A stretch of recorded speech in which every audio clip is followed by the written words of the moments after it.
Hello and welcome back to What the Frick podcast. So today's episode is going to just be giving you guys a little bit of insight into what I have currently going on in my life. I'm actually leaving for a 3-week trip this coming Friday, and it's been in the works for a while now, and now that it's finally here, I'm both excited, anxious, and trying to pack my bags, and it is so difficult. So where am I going, some of you may ask? I'm actually going to New York City for a night and then taking a train to Long Island in the Hamptons area, and then I will be flying out from the great JFK to Europe. I'm doing about 20 days in Europe and then flying back to Chicago to see my friend, who I see maybe once every 2 years now, and then coming back to good old Phoenix, Arizona. So I'll actually be going to London and then Nice, France, and then from there going to Madrid, Spain, and then Zurich, Switzerland, and then I'm ending my trip in Dublin. And this was originally, so at first, this was going to be just a solo trip. I was tired of people, I'm not tired of people necessarily, but I was tired of waiting for people to either have the time off from work or the financials to be able to go on a trip like this. And I hate long flights, so if I'm going to be going all the way to Europe, I want to be there for at least 10 days, if not more.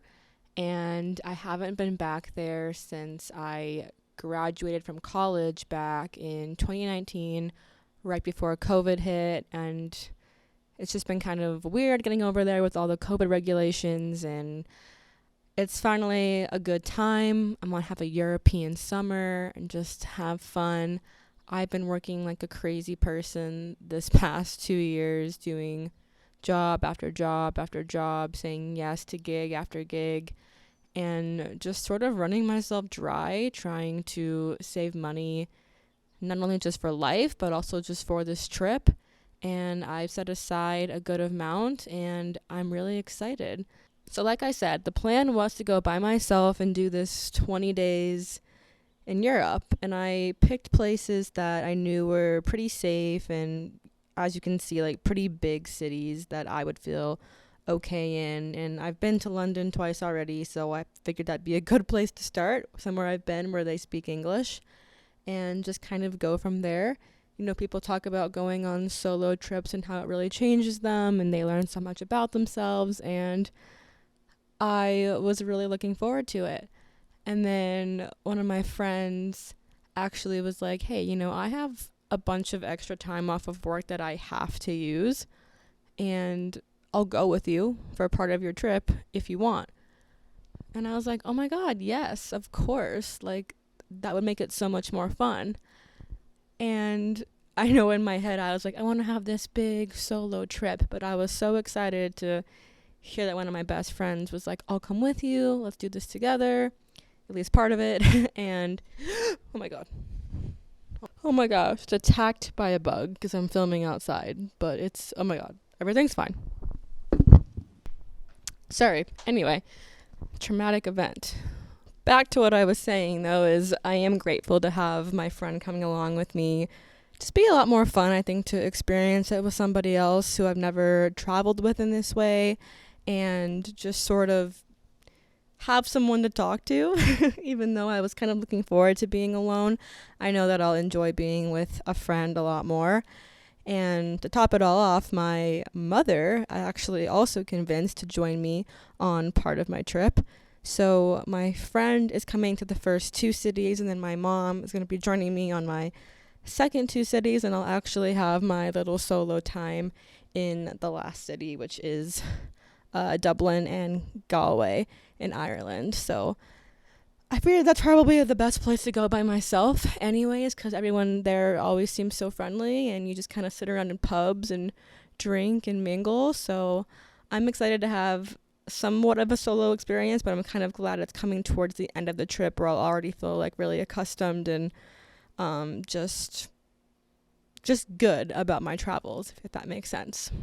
I've been looking forward to this like upcoming date of travel for months now. Now that it's like 4 days away, I am a little scared. I've been slowly planning my packing arrangements. I really wanted to only have a carry-on bag.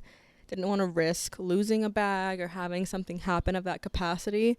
But I'm realizing how hard it is, and not because I'm an overpacker, but because of the rules that these European airlines have when traveling from one European country to another. It's like a 22-pound limit for a carry-on bag. And you would think that it's not that much, because when you go to like a normal airport in America, they're like 50 pounds is the limit for like a giant checked bag. So you're like, okay, about half of that would be 25, so that shouldn't be too hard. No, it's really hard. I got my bag down to 23.6 pounds, and it's still too much. And my brother just got back from Italy, and he said that his was 1 pound over, and they made them pay the fee and check it. So I'm like, do I just bring a giant bag? No, I'm not going to be one of those people wandering around Europe doing that. But I will have to probably check my bag for 2 of my flights, just because of the weight requirements. I'm like, I don't know who's traveling. Maybe it's like the business people who are just doing like a quick little flight over with their like little backpack, but I've got 20 days worth of clothes. I need every pound I can get into my suitcase. And to top it all off, like I said, I'm also going to a wedding.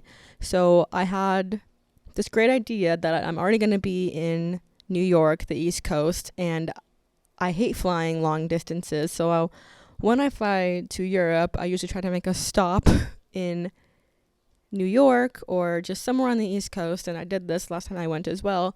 But it's only like 7-hour flight when you fly directly from an East Coast city, which is a lot better than like a 12 or 14-hour flight from the West Coast. So I'm also planning and packing my wedding bag, which has my bridesmaid's dress, my shoes, the jewelry I need, and then the clothes I have for, traveling the next day. And I'm spending an extra night in New York City the night before because I wanted to go see the city. So I'm just like planning all these different outfits in days in my head of what I need, and I'm so scared that I'm going to just like forget something. And you might be thinking, well, no, you've got your Europe bag. Like, you can just take something from there. No, I can't, because I was terrified of the idea of getting mugged in New York City.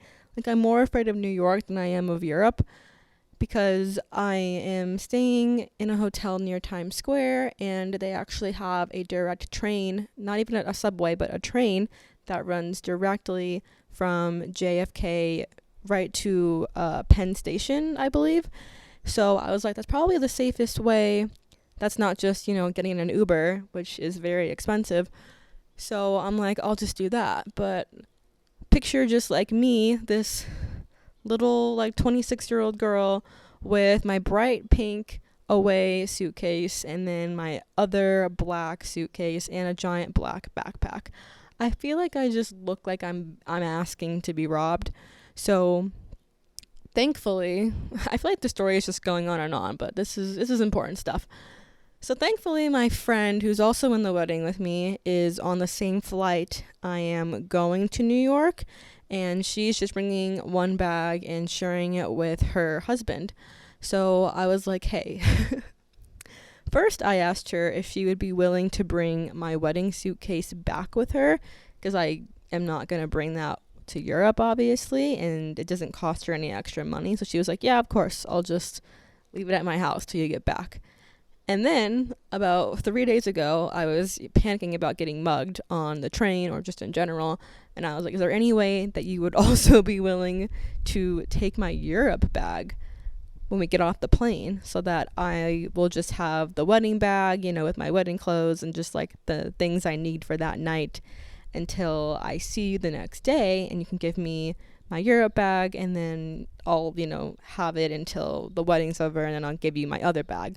A lot of just like bag swapping with my friend, but thankfully she's super nice and she said yes to all of this, so I will not be looking quite as, I guess, muggable with just my regular suitcase and backpack, which is a lot more, I think, common when going to New York City, and this is a direct train that people know comes from the airport. So a Friday night in New York City on the train, I'm thinking it'll probably be pretty packed, thankfully, so I should be okay. Pray for me. So that is my current plan in terms of just what I have going on. For those of you who think you would never be able to pack 20 days worth of clothes into a carry-on, I didn't think I could either. I just went to Hawaii a few weeks ago, and I brought a giant checked suitcase that was mostly just full of bikinis and little pairs of shorts and tank tops, and I could still barely fit things in there. Yet I somehow managed to bring 20 days worth of summer clothes for a European vacation where everyone knows they dress much better over there. So for those that are curious, I brought 2 black dresses. They're actually from Halara. Shout out Halara. They're like a activewear brand that also like makes clothes, and they make these dresses that have built-in shorts, and they're really comfortable, and you can dress them up or dress them down. So I bought 2 different styles of those that I'll probably be wearing every other day or so. I brought 2 pairs of jeans because those come in handy, especially at nighttime. And then I think my saving grace was just my current obsession with bodysuits, and especially Skims bodysuits. They're just so easy to mix and match, and according to TikTok, people say that you should bring clothes where you can easily mix and match things. So bringing a black and white and brown bodysuit is just gonna be very versatile. I can wear that with jeans, I can wear that with a skirt, like they're just very easy to pack. And the Skims wear specifically is known for just being like very tiny, like when it comes out of the package, but then when you put it on, it like elongates to your body. I don't know the science behind it, but I fit all of those into like a very tiny little packing cube. So that was really helpful, just knowing that I had everything in there. I packed, I want to say like two or 3 pairs of skirts, and then just a couple pairs of fun shorts that I can also mix and match with things. And I'm probably gonna get there and be like, wow, I wish I had this, but I gotta make do with what I have. I am bringing some laundry detergent to do laundry at least once while I'm there, because I'm for sure gonna have to do that at some point. The other biggest thing was the liquids rule. Here in the great US of A, you can pretty much just get away with liquids as long as they're in like a plastic bag and they don't exceed 100 milliliters or whatever. You can just do whatever you want. But over in Europe, they make you have a quart-sized bag, which is actually so small, and put all your liquids in there, and you can't have more than one, or they make you like throw it away at TSA. So I was trying to get all of my stuff in this little bag, and makeup counts too. So if you have like liquid mascara or concealer or foundation, that counts as a liquid. So I'm trying to like rearrange this tiny little bag to fit things I actually know I need, and taking stuff out where I'm like, ooh, I could get away with this, or maybe I'll just buy it when I'm there if I need. But it's actually very stressful, especially being a woman and needing all this stuff. You have no idea, guys. Guys have it so easy, As for shoes, I bought a pair of Allbirds. I believe it was the canvas pacer type. Lots of shout outs in this episode to brands I like. But bringing those as my main walking shoe that's also stylish. There's no like Nike or Adidas symbol on them, which makes you stand out. I've got a cute pair of like white Steve Madden sandals that I will probably wear maybe like once or twice to dinner, because you do so much walking in Europe and I cannot stand being uncomfortable.